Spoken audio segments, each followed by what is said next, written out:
CDS अगर हमें crack करनी है तो सीडीएस का कट ऑफ क्या है, पिछले 10 साल में वो कट ऑफ कैसा आया है, सिलेबस क्या है और पेपर कैसा आ रहा है, ये हमें एक प्रॉपर वे से क्या करना पड़ेगा, अंडरस्टैंड करना पड़ेगा। और उस वे से हमें हमारा स्टडी मैनेजमेंट करना पड़ेगा। स्टडी मैनेजमेंट 2 वे से करना पड़ेगा। अगर हमारी एग्जाम अगले 4 महीने में है, 5 महीने में है, 6 महीने में है या व्हाटएवर 3 महीने में है, तो पूरा एक प्लान हमारा कैसा होना चाहिए ताकि हम जो कट ऑफ है वो क्रॉस कर पाए, डेफिनेटली वो हम अचीव कर सकते हैं। तो ये पूरा स्पैन एग्जाम का, एग्जाम तक का, तो उसको एक किस वे से मैनेज करना है और डेली का हमारा स्टडी का हैबिट क्या होना चाहिए, उसे किस वे से हमें मैनेज करना है, ये हम इस वीडियो में देखेंगे। उससे हमें एक प्रॉपर वे मिलेगा कि हमें अगर सीडीएस शॉर्टेस्ट पॉसिबल टाइम में, मतलब 6 मंथ में, 4 मंथ में हमें क्रैक करनी है तो हमें किस वे से जाना है। तो यहां पे हम कंसीडर सिर्फ रिटर्न एग्जाम करने वाले हैं। एसएसबी ये डिफरेंट स्टेजेस है। तो फर्स्ट स्टेज को क्रॉस करना है तो हमें हमारी एग्जाम कंसीडर करनी है, वो कब है। ओके, सपोज 4 महीने में है एग्जाम, 5 महीने में है, 3 महीने में है, तो वो पूरा टाइम हमें एक एडजस्ट करना पड़ेगा कि 3 महीने में या 4, हम अभी कंसीडर करते हैं 4 महीने में हमारी एग्जाम है। ओके, सो हमें ये 4 महीने में कौन से स्पैन से जाना पड़ेगा पूरा ये क्रॉस करने के लिए, और डेली की स्टडी कैसे करनी पड़ेगी। तो पहले हम डेली की स्टडी कंसीडर करते हैं। देखो, हमारा ड्रीम है, हमें सीडीएस में जाना है, हमें लेफ्टिनेंट बनना है। ये ड्रीम कंप्लीट करने के लिए हमें 6 मंथ है तो 6 मंथ बहुत अच्छे से देने हैं। डेफिनेटली 6 महीने में ये अचीव हो सकता है। तो कंसीडरिंग हम फुल टाइम स्टडी कर रहे हैं और हमें स्ट्रांगली उसको अभी के अटेम्प्ट में ही, जो नियरेस्ट पॉसिबल अटेम्प्ट है उसमें ही क्रैक करना है, तो हम कंसीडर कर रहे हैं यहां पे हम 8 से 10 घंटा पढ़ाई करेंगे। डेफिनेटली उतना टाइम हमें देना पड़ेगा। ठीक है, 5 से 6 घंटे में भी ये हो सकता है, बट हमें और ज्यादा उसको स्ट्रीमलाइन करना पड़ेगा। और ये टाइम स्पैन थोड़ा +1 मंथ, +2 मंथ्स जा सकता है। सो अगर हम डेली की स्टडी का मैनेजमेंट अगर हम करेंगे तो मैं इसे क्या बोलूंगा कि आपको दिन के इसमें जो पढ़ाई आप कर रहे हैं वो 4 स्ट्रक्चर में हम डिवाइड कर सकते हैं। सेशन 1, सेशन 2, 3rd और 4th सेशन। मैं यहां पे एक एग्जाम्पल से ये बता रहा हूं, हर एक का टाइम टेबल अलग हो सकता है स्टडी के लिए। जैसे कि किसी को रात में पढ़ने की आदत है, वो अलग वे से स्टडी कर सकता है। किसी को दिन में पढ़ने की आदत है, कोई सुबह जल्दी उठ रहा है, कोई इवनिंग को लेट नाइट तक जग रहा है। हर एक का अलग अलग ये है, अपने अपने, नॉट नेसेसरी यही आपको फॉलो करना है, आपके हिसाब से उसको एडजस्ट करो। क्योंकि हमारी जो एबिलिटी रहती है, हमारा जो वे रहता है स्टडी का, वो एक पर्टिकुलर वे से ही रहता है और उसी वे से वो स्टडी होनी चाहिए। सो मैं क्रूड लेवल से यहां पे बोल रहा हूं। बेसिकली मेरा मानना है कि एक सेशन आपका 2 से 2.5 घंटे का होना चाहिए। 2.5 घंटे का अगर स्टडी का कंटिन्यूटी में रहा सेशन तो आपके लिए सबसे बेस्ट है। उसका रीजन है आपकी एग्जाम भी 2-2.5 घंटे की रहने वाली है, पेपर्स। सो अंदर एंट्री करने के बाद का जो टाइम है मैं पूरा कंसिडर करके 2-2.5 घंटे बोल रहा हूं। तो हमें उतनी सिटिंग कैपेबिलिटी होनी चाहिए, उतना हमारा फोकस्ड वे से क्या होना चाहिए, वहां पे बैठने का एबिलिटी होना चाहिए। किसी में नहीं हो सकता है। जैसे कि बहुत सारे स्टूडेंट आते हैं, बोलते हैं सर मेरी सिटिंग कैपेबिलिटी उतनी नहीं है। सिटिंग कैपेबिलिटी आप धीरे धीरे धीरे बढ़ा सकते हैं। सपोज 1.5 घंटे की है तो 15 दिन 1.5 घंटा, उसके बाद आगे के 15 दिन 2 घंटा, 2.5 घंटा। ये आप क्या कर सकते हैं, आपकी सिटिंग कैपेबिलिटी धीरे धीरे क्या कर सकते हैं, डेवलप कर सकते हैं। सो बेसिकली 2.5 घंटे की सिटिंग कैपेबिलिटी होनी चाहिए। तो अगर हम कंसिडर करेंगे 2.5 घंटे के सेशंस तो हम डेली 10 आवर्स इफेक्टिवली पढ़ाई कर सकते हैं। बट यहां पे जो ब्रेक है वो हमें प्रॉपर ब्रेक लेने पड़ेंगे इसके बीच में। फॉर एग्जाम्पल, अगर हमने 7 बजे पढ़ाई स्टार्ट की तो 9:30 तक एक सेशन हमारा प्रॉपरली हो सकता है पढ़ाई का। फिर आपको आधा घंटा कंपलसरी ब्रेक लेना है। मैं सजेस्ट करूंगा ये ब्रेक आप ब्रेकफास्ट या अदर इसके लिए ले सकते हैं। आगे फिर से 10 बजे हमने पढ़ाई स्टार्ट की तो 12:30 तक का हमारा एक बहुत अच्छा सेशन पढ़ाई का हो सकता है। अभी सब्जेक्ट कौन से लेने हैं उसके बारे में भी हम डिस्कस करेंगे। 10 से 12:30 का एक 2.5 घंटे का अच्छे से सेशन हो सकता है। फिर हम खाना खाएंगे, वो जो टाइम है थोड़ा ब्रेक लेंगे, आपके आदत के अनुसार यहां पे हम ये कर सकते हैं।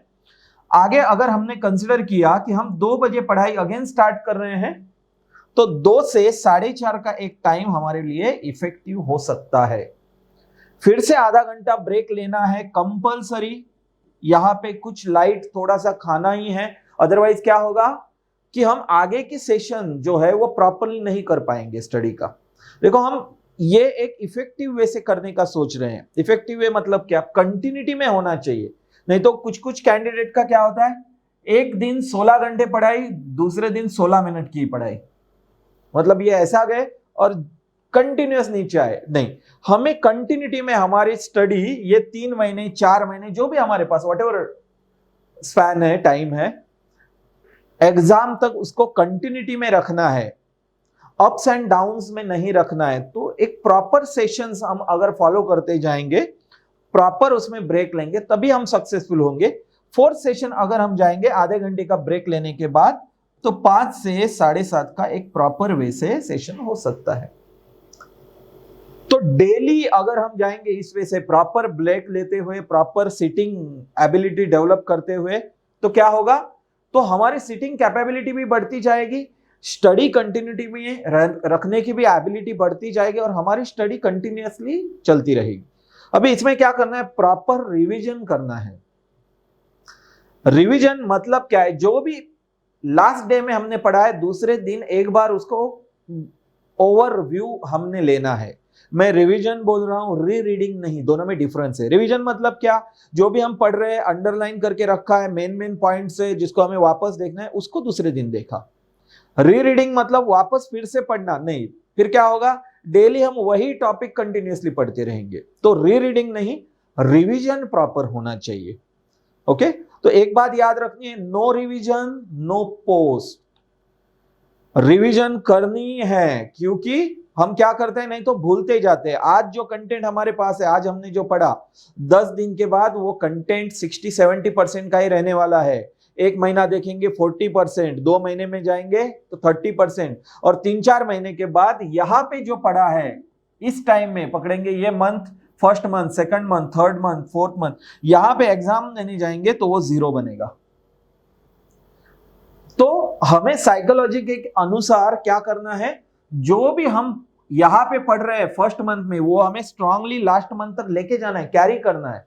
तो बीच बीच में हमें क्या करने हैं, रिवीजन के शेड्यूल्स भी देने हैं, अदरवाइज यहां पे हम भूल जाएंगे, एग्जाम में परफॉर्म नहीं कर पाएंगे। यहां पे जो बुक पढ़ा है यहां पे टोटली क्या होगा, नया लगेगा हमें।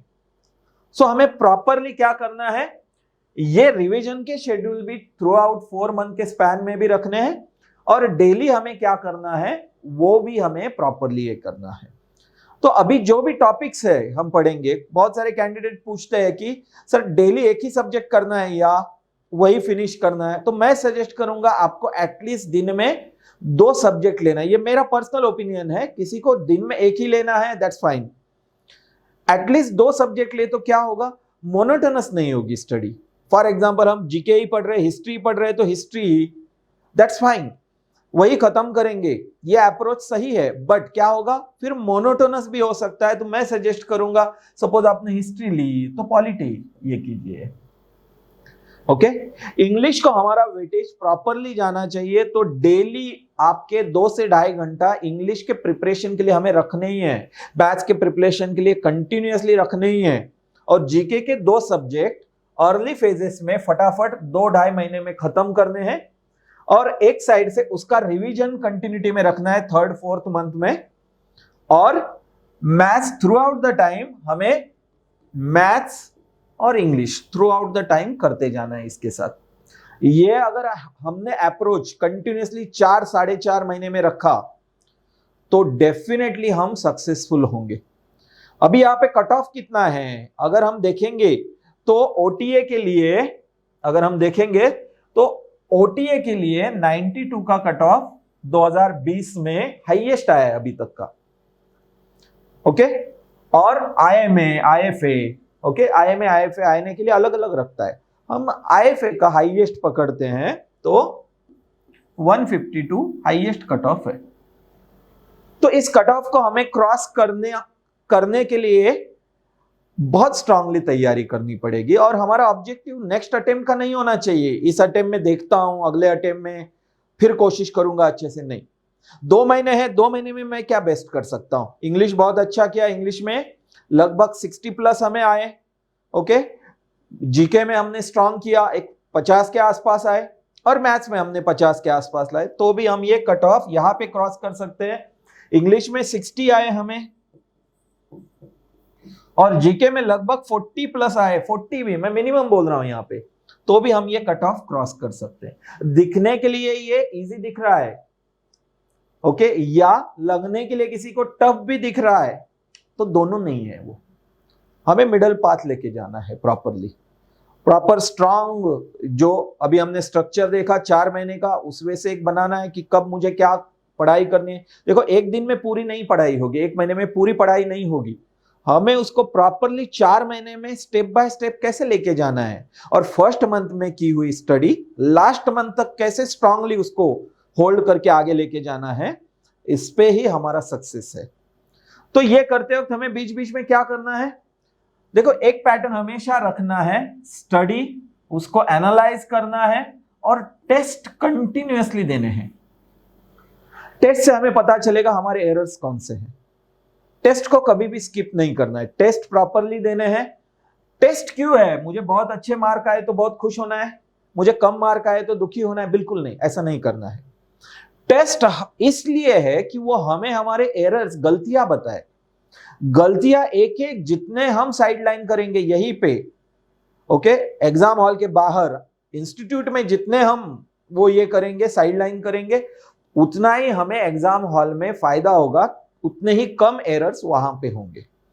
सो टेस्ट प्रॉपर देने हैं, रिवीजन की शेड्यूल्स जो है वो प्रॉपर रखने हैं हमें, ओके, और कंटिन्यूटी में स्टडी करते जाना है।